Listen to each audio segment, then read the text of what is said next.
আরও একবার আপনাদের নিয়ে যাব পুরীতে, তার কারণ উৎসব মুখর সৈকত শহর।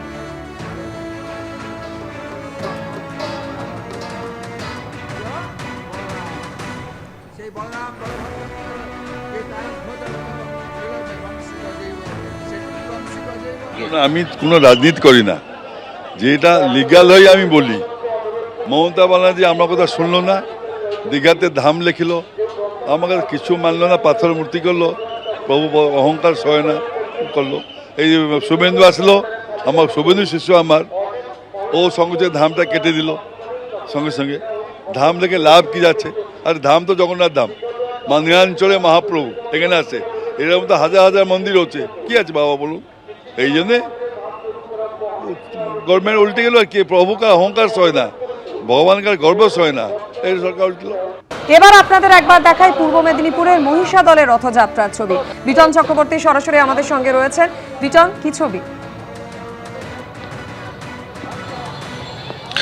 দেখো মাধুরী, তোমাকে জানিয়ে রেখে যে এই যে মহিষাদলের রথ, সেটা কিন্তু রাজবাড়ির রথ এবং 1776 সালে সেই রথে প্রচলন করেছিলেন কিন্তু রাজবাড়ির যিনি রানীমা ছিলেন জানকী দেবী। ক্যামেরা সেন আমাদের যিনি রয়েছেন শান্তনু দত্ত, তাকে ছবিটা দেখাতে বলবো। এই যে তুমি দেখতে পাচ্ছ রথ, সেই যে রথ, এটাই কিন্তু মহিষাদল যে রথ, সেই রথ হিসেবেই কিন্তু বিখ্যাত। এবং এই যে রথ, সেই রথের কিন্তু ইতিহাস রয়েছে, কেননা পুরো এই যে রথটা সেটা হচ্ছে কাঠের তৈরি রথ। প্রথমে কিন্তু এই রথ ছিল 17 চূড়ার, কিন্তু পরবর্তীকালে উচ্চতা বেশি হয়ে যাওয়ার জন্য সেটিকে কিন্তু 13 চূড়াতে রূপান্তরিত করা হয়েছে। এবং মহিষাদলের রথের যে একটি বিশেষত হলো যে এই রথে জগন্নাথ দেবের পাশাপাশি থাকেন কিন্তু মহিষাদল রাজবাড়ির যে কুলদেবতা রয়েছে মদন গোপাল জিউ। এবং মদন গোপাল জিউ জগন্নাথ দেব ছাড়াও কিন্তু শালগ্রাম শিলা সেখানে কিন্তু থাকেন। এবং যেটা চিরাচরিত প্রথা যেটি রয়েছে যে রাজপরিবারের সদস্য প্রথমেই কিন্তু এই যে রথের যে রশি, ক্যামেরা পার্সন আমাদের শান্তনুকে দেখাতে বলবো, এই যে রথের রশি, যেটা রথের কাঁচি বলা হয়, সেই কাঁচিতে কিন্তু রাজপরিবারের প্রথম সদস্য সেই কাঁচিতে টান দেয়, তারপরেই কিন্তু সেই রথ চলাচল শুরু হয়। এবং এই যে রথ, সেই রথ থেকে প্রায় 1.5 কিলোমিটার দূরে যে রাজবাড়ি রয়েছে সেখানেই কিন্তু মদন গোপাল জিউর মন্দির রয়েছে। আর কিছুটা সময় পর কিন্তু সেখানে পালকিতে করে মদন গোপাল জিউ এবং জগন্নাথ দেবকে কিন্তু নিয়ে আসা হবে। তারপর এই যে সুবিশাল যে রথ রয়েছে সেই রথের ওপরে তোলা হবে। এবং আজকে ঠিক বিকেল 3টের সময় কিন্তু সেই রথযাত্রার যে সূচনা রয়েছে, রথের রশিতে সেখানে টান পড়বে। এবং ইতিমধ্যেই দেখতে পাচ্ছ তুমি সকাল থেকে কিন্তু প্রচুর মানুষজন তারা কিন্তু চলে এসেছেন।